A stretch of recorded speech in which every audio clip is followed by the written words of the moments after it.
Dahil sa mga krimeng nasasangkot ang ilang minor de edad, may panukalang inihain sa Senado na layong ibaba sa 10 ang edad na maituturing ng may criminal liability.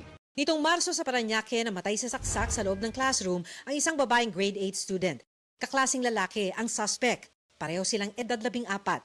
Kamakailan, ninakawan at tinadtad ng saksak ang isang babaeng edad 19 sa Tagum City. Nahuli na ang 4 na suspect kabilang ang 3 minor de edad. Sa datos ng PNP Women and Children Protection Center, sa unang 6 na buwan ng 2025, mahigit 2,200,000 ang mga kasong sangkot ang mga CICL o Children in Conflict with the Law. Sa ilalim ng Juvenile Justice and Welfare Act of 2006, ang mga kabataan edad 15 pababa walang criminal liability o hindi maaaring kasuhan o ikulong. Sa ilalim naman ng Republic Act 10630, itinakda sa 15 to 17 years old ang discernment rule o pagkaunawa sa ginawa. Pero si Senador Robin Padilla naghain ng panukala para itakda na may criminal liability na rin ang batang 10 years old.